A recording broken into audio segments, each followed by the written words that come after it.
Fear. Such a delightful word. It teaches us to beware the dark and all the things within it that go snippety-snap, eager to rend your innards from your belly to stuff their own hungry guts. Oh, this puts me in mind of one of my favorite tales. For there is one legend, older than all the rest, one that as civility beat back the wild as centuries turned into millennia, has evolved along with us. The fear of fangs, of shadows, of teeth that flash in the dark. The story of a wolf waiting in the shadows, ready to rip out our throats. It was on one fateful Navarus night that a hapless Grenier soldier discovered that one should not wander off into the deep woods alone. For alone you may not be. A howl split the darkness that sent a shiver down the spine. Through all the horrors of war that this Grenier had seen, in all his years, there was something about the sound. It tapped into the very thing that is born as we are born, sputtering and mewling into this uncaring world. Fear. He was alone. He was being hunted. And he was afraid. Into the night the Grenier soldier ran, over stump and through darkened glade, with the sound of the beast growing closer, louder, howling, jaws slather snapping, a misplaced foot, an ill-timed step, and the ground came rushing up to meet him.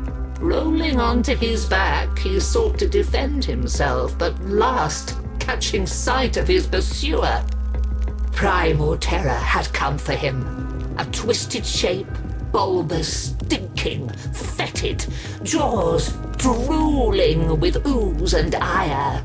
An infected Kubradon.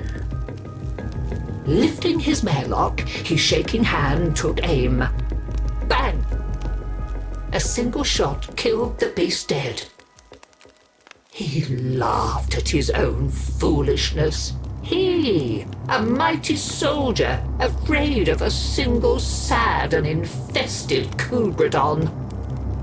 Hubris, my dear Tenno, is responsible for more tragedy in this world than any other inclination we may have. Remember that, and someday it may save you. For notice he did not that the slain beast's family had encircled him. The creatures descended, sinking teeth into flesh, peeling sinew from bone, spreading their infested blood into him. How he screamed, fighting off the monsters as best he could. Fists pounded into fur as he fought like the beasts around him. It was all he had left. One heartbeat would be all that could spare him from the grave. In the end, he survived, torn and shredded, bleeding and bitten, but alive. He thought that his arduous saga had come to an end.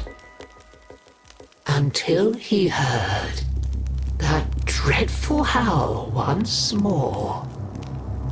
Though, this time, it came from him.